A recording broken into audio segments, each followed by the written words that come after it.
Ah, meu Brasil, bombou na net. Se bombou na net, a gente passa aqui na telinha do Madeirada Brasil. Arquivos de Bebiano encontrados no exterior podem desmascarar Carlos Bolsonaro e Adélio Bispo. Tem muita coisa assim, inclusive fora do Brasil. Então, eu não tenho medo, tá certo? Uma vez o presidente Jair Bolsonaro disse que eu voltaria para as minhas origens. Graças a Deus as minhas origens são muito boas, né? Mas a verdadeira origem de todos nós é o cemitério, só muda a data. Então, morrer para mim faz parte da vida, não tenho nenhum problema em relação a isso. Se ele acha que eu tenho medo dele, ele está muito enganado. Bebiano foi encontrado morto misteriosamente. O laudo apontou infarto aos 56 anos de idade. Vale lembrar que Bebiano era saudável, lutador de jiu-jitsu, era advogado e sabia muitas coisas sobre a família Bolsonaro. Esses arquivos vindo do exterior poderão ter o efeito de uma bomba nuclear na família Bolsonaro. O dia que vocês souberem quem é Carlos Bolsonaro e a covardia que vocês fazem, eles vão ficar com muita vergonha. Aquela saudação muito parecida com saudação nazista, é importante a gente entender porque essa gente usa a bandeira de Israel no perfil do Twitter. A Michelle Bolsonaro foi votar com a blusa de Israel. Eles costumam fazer uma menção honrosa a Israel. E eu quero dizer que isso não é um aceno aos judeus, aos israelitas, à comunidade judaica. Isso é um aceno a um cristianismo neopentecostal à brasileira que resolveu se identificar com Israel para dizer eu sigo mais a Bíblia que os outros. Por quê? Porque a Bíblia diz que benditas são as nações que abençoarem Israel e malditas são as nações que amaldiçoarem Israel. Dentro de um contexto de Velho Testamento em que o povo de Israel era a nação eleita. O que aconteceu no Novo Testamento? O povo de Israel negou a Jesus, Jesus veio e instalou a sua igreja. Quem levou Jesus à cruz, na verdade, foram os judeus religiosos do seu tempo. Mas os apóstolos, e aí especialmente o apóstolo Paulo, ele dedicou todo o seu ministério justamente a dizer para os convertidos em Cristo que eles não precisavam mais guardar as ordenanças do judaísmo, porque antes de Paulo se converter ao cristianismo, ele era um guardião da lei judaica, ele perseguia cristãos, porque ele dizia que cristãos eram inimigos da lei mosaica, que cristãos eram inimigos das tradições de Israel, ele perseguia e matava cristãos, até que no momento de Epifania, Jesus aparece para ele e diz, Saulo, Saulo, por que me persegues? E muda o nome dele para Paulo, e finalizando, ele diz ali na carta dele aos Colossenses, falando para a igreja, se vocês já estão mortos com Cristo e ressurretos em Cristo, por que vocês ficam se submetendo a essas ordenanças do tempo do judaísmo? Então, quando essas pessoas trazem a bandeira de Israel, não é por respeito aos judeus, não é por reverência a um povo que foi perseguido e enfrentou duas diásporas ao longo de sua história. É apenas um aceno covarde, esvaziado de teologia bíblica, esvaziado de respeito pelo holocausto, desconhecimento tanto secular quanto eclesiástico da história e do evangelho. Eles acenam para o que há de pior. É por isso que essas mesmas pessoas que têm bandeira de Israel no perfil não repudiam uma saudação nazista. Se realmente amassem Israel, se realmente quisessem abençoar Israel, eles próprios expurgariam do meio de si aqueles que fazem referência a um dos piores massacres da história da humanidade. Mas nós vimos essa semana aqui pessoas que vivem no mundo irreal, no mundo paralelo, parlamentares, políticos, virem aqui lançar assinaturas contra o presidente Lula, achando que o impeachment tem alguma possibilidade, sem crime de responsabilidade nenhuma. E vejam o que o universo faz. Essa coletiva, já marcada antes disso, vem aqui e reafirma exatamente o oposto. Vem aqui e reafirma a democracia, os seus preceitos, a necessidade de sustentar a posição do Supremo Tribunal Federal, sustentar as investigações, as responsabilizações e as punições exemplares. Quem atenta contra a democracia tem que ser punido exemplarmente.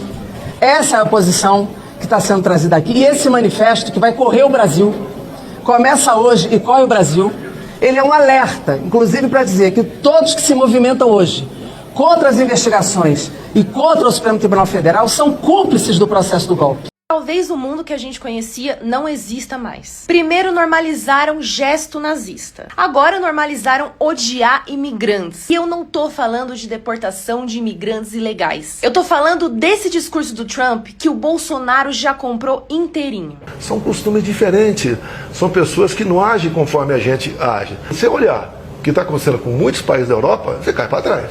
Estão perdendo a sua identidade. Então, Trump não mentiu e está fazendo a coisa certa. Sabe como chama essa ideia maluca de odiar o diferente? De querer sempre a pureza da identidade e da cultura do seu povo? Nazismo. Um dos filmes propaganda que o Hitler passava para a população alemã dizia: os judeus corrompem a arte e a religião e não conseguem aprender o conceito ariano de beleza. Vocês percebem as semelhanças? E não achem que os nazistas só massacravam judeus, não. Eram negros, homossexuais, comunistas, estrangeiros, todo mundo que ameaçasse o estilo de vida do alemão puro. Ai, Luísa, que loucura, nazismo tá tão fora de moda, a gente já tá em outros tempos. Meu bem, existe uma coisa que se chama neonazismo. Neonazista é toda pessoa que incorpora os ideais nazistas e adapta para os dias de hoje. Ou seja, não odiar judeus, mas sim outras populações que não a sua, não te faz menos nazista. A intolerância e o ódio que o Trump incutiu nos americanos usando esse discurso não vai recair só sobre os imigrantes ilegais. É questão de tempo para todo imigrante que estiver nos Estados Unidos sofrer preconceito e violência dos chamados americanos puros. O neonazismo precisa ser chamado do que ele é: neonazismo. E se você se identifica com esses valores, eu acho melhor você refletir sobre quem são seus ídolos. Pergunta para o governador Romeu Zema, que é empresário, que nome ele dá para quem deve e não paga.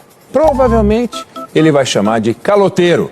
Aí pergunta para o governador Eduardo Leite, pergunta para o Cláudio Castro, como é que eles chamariam quem deve ICMS, que é um imposto estadual, e não paga. Provavelmente, possivelmente, vão chamar de sonegador. Mas aí quando são eles que devem, e eles devem uma fortuna para a União, e aí eles não pagam de acordo com o contrato que eles assinaram lá atrás, são capazes de processar se alguém disser que eles são caloteiros ou são sonegadores. Eu vou meter um processo dessas pessoas. Vem cá, Marta, deixa eu te falar uma coisa. Eu já tô estressada mesmo de tantas as pessoas se levantar contra mim. Se levantar contra mim por causa de dinheiro. Escuta eu te falar. Por causa de dinheiro? Não, deixa eu te falar. Não salva ninguém, não. Eu sei que não. Que isso? Mas eu sei que não. Mas sabe o que tá acontecendo? Você é caloteiro e não assume, Marta. Você veio aqui em casa, eu te atendi com a maior das boas vontades, você sumiu de mim, não quis nem saber. Deus vai preparar o momento de você receber como todas essas outras pessoas, mas porque, ó, vou te falar uma coisa. Você deve a cidade inteira, como que você vai dar conta de pagar? E a gasolina vai subir agora, faça o L. Faz o L, porque vai ter reajuste do ICMS.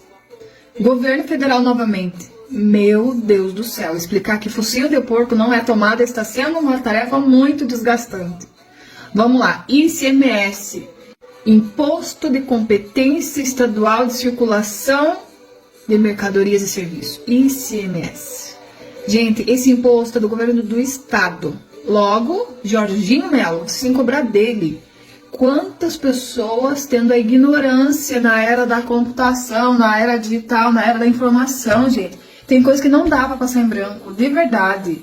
É tão ruim vir aqui falar isso, porque vocês espalham coisas que não sabem. E assim, a gente perde um tempo vindo aqui falar um vídeo desse, você digita ICMS lá, de quem que é? Do Lula ou do Jorginho Melo? De quem que é? É simples, gente, pelo amor de Deus, você não precisa nem digitar, é só falar. Então, assim, mais uma vez, ICMS é um imposto do governo do estado. É a mesma coisa que BR é competência do governo federal. SC é do governo do estado de Santa Catarina. PR do governo do Paraná. Vamos combinar assim? Quando vocês não souberem, vocês dão um Google, porque tá chato já. Se você abrir o guarda-roupa de um militar brasileiro, ele tem uma foto do Rambo de torso nu. Eu acho que quando os Estados Unidos mandam um tanque usado para cá, os militares brasileiros passam a língua ali no banco para sentir o cheiro das bolas dos americanos, para ficar na boca, para ficar com aquele gosto. Se achar um pentelho, então, para ficar atravessado nos dentes. O que ele tá falando não é mentira, velho. O brasileiro, em todos os patamares, é muito paga-pau do americano, isso é verdade.